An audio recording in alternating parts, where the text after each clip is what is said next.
Colts had no run game, and Rivers still kept them in this thing. Here's how things are now shaping up in the AFC with that Indianapolis loss. The Jaguars, the Chargers, the Buffalo Bills, they all clinch a playoff berth. The Colts' likelihood of making the postseason super slim. They need to win their last two games and have the Texans lose their last two in order to have a chance. Denver currently holding on to that top seed. Luke, Phil Rivers finally gets a full week to practice. He goes toe-to-toe with one of the best young quarterbacks in the league in Brock Purdy. What can you say about Rivers' performance on Monday night? Jay, I'll be honest with you. I had so much fun watching it. I was like a little kid. Okay, coming off last week, I'm like, he'll be a little bit better. It won't be like a crazy outing. I'll be honest with you. If that's not a pick at the end, I'm sitting here going, he's going to throw for 300 yards. He ends with 277. Again, the interception jammed him. He looked so comfortable. He looked so poised, and every decision he made seemed to be spot on. Is the arm strength there? No, it's not. But that being said, the mentals were sharp as ever. Every single play, it felt like, okay, look this guy off, know my matchup. The guys won. I'll say that about his receivers. Alec Pierce, Josh Downs especially, really won in their matchups. But to keep pushing this narrative, how many times, Jay, did we see him pre-snap basically come up, diagnose what's going on, call an audible or a check or push the protection, sit back there, and absolutely deliver a strike? And it wasn't just one guy. It was across the board here. Even the rookie got in on some action, tight end Tyler Warren. And you said it. The most impressive part was there was no run game. Again, I'm sitting here thinking like, hey, they're going to get Jonathan Taylor going a little bit, maybe a couple play actions. Philip Rivers said, no run game, no problem. Watch this, boys. It's a shame, Jay, that he threw that last pick because he was going for 3 bills, and I would have been thrilled about it. I think everybody, every football fan around was sad when he threw that last pick. Okay, I want to look, with that Niners win, Luke, this NFC West division is absolutely wild, and I want to look at the playoff picture and just take you through this a little bit. I mean, it's wildly competitive right now. The Niners, obviously, they look terrific. Seattle controls their own destiny. If they win their last 2 games, they win the division and the number 1 seed in the NFC. San Francisco still has a chance to win the division and the number 1 seed. Rams can still overtake them all. Here's Brock Purdy standing by with Lisa Salters. Brock, the first 5 touchdown game of your career, I know you weren't feeling great coming into the game because of a cold, but what felt good out on the field tonight? I mean, everybody just did their job. I feel like Kyle was in his bag with his play calls and the run game, the O-line just doing a great job for Christian, and then obviously the pass game to be able to dish it out to a bunch of guys and then make plays. Like, it was just a team effort across the board. You said Kyle was in his bag. What do you mean by that?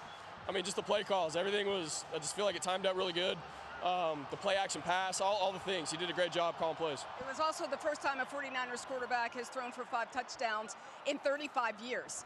Since Joe Montana did it in 1990. What does that mean to you? I mean, it's an honor to be able to play for this organization with guys like Joe Montana, Steve Young, and to be able to be out here wearing the same uniform. I mean, I'm just a kid living a dream. Your punter, he didn't work tonight. He hasn't worked since November. Just what does that say about just how your offense is rolling right now? Yeah, I mean, we just try to take it one drive at a time. We don't go into the game going, hey, no punts. It's just, hey, take one drive at a time. Let's try to win this game however it takes. That's just how it's gone the last couple of games, so we just got to keep it going. On the other side, I saw you had a moment with Philip Rivers. Just what can you say about him coming back and doing what he's doing? Yeah, I mean, I think it's awesome, man. He's a legend in the NFL to be able to come back and rip it like he has and score a bunch of points. I just told him it was an honor to be out on the same field as him, man. I watched him as a kid growing up.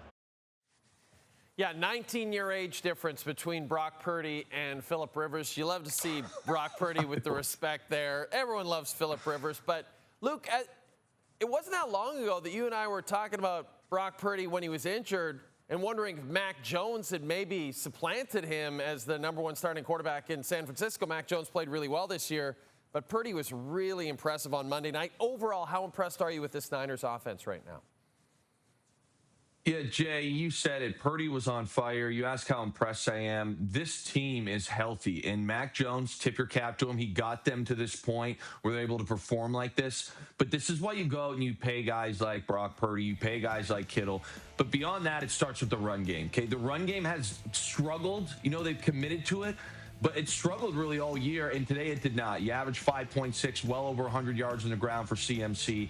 And then, of course, you've got CMC coming out of the backfield. But again, when that run game is going, that is a Kyle Shanahan-led offense. Everything else will open up. You can go down the tree here, Jay. Kyle Shanahan, he gets from his dad, Mike Shanahan, those great Broncos years. Yes, they could throw the football, but it is a wide zone offense. And when that goes, everything opens up. And you saw that. You've seen Kittle making contested catches.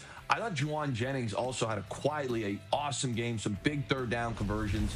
Kendrick Bourne made a few big plays. This offense is loaded. We haven't seen them all healthy. And again, to me, the key is this run game. When CMC is rolling like he is, Jay, they are one of the most loaded offenses in the NFL that no one is seemingly talking about this year. But we certainly got to see it tonight, and it was a pretty special unit. And I'll say this about the Colts defense. They obviously struggled, Jay. It wasn't that long ago, aka last week, where they really stymied Seattle. So I don't think this unit is that bad. I really believe the Niners are that good offensively. Okay, so staying with the Niners, and it's a tough schedule to finish it out. They go against the Bears next, and then they finish against the Seattle Seahawks. They got to win both those games, Luke, in order to have a chance to get that number 1 seed in the NFC. Do you think they actually get it done? Jay, to be honest with you, I do. Wow. think they get it done. I hate saying it because they're going to have to beat Seattle. But I'll say this. You hear me week in and week out talk about coaching. You hear me say that. And I think this is the best coach team across the board, offense and defense in the NFL. The key to me is going to be their defense, and it's going to be bend not break. Robert Saleh as the D coordinator. Okay, you saw tonight. They struggled to stop Phillip Rivers. And the reality is there's no defensive unit in the league that can lose a Nick Bosa talent and a Fred Warner talent and be an elite unit still. And I think that they know that. But if they can take the ball away, create a turnover, or basically play good red zone defense, I think the offense has enough firepower, as we just talked about, when they're healthy, to score 30-plus a game. So I look at their upcoming schedule. They host the Bears. The Bears are a phenomenal team, but they are, as you saw last week, a little bit up and down. They ride that roller coaster. I think they'll be able to win that game. And then a winner-take-all matchup against the Seahawks. My heart breaks saying this. Oh, man. But unless the Seahawks offense get a little going, I think that the Niners might actually shock the world and get it done. Hot take. I got to say, that might be your hottest take in the history of this show, because I know how you personally feel about the San Francisco 49ers. This is amazing. Nobody could accuse you of having a bias to the Seahawks. Yeah.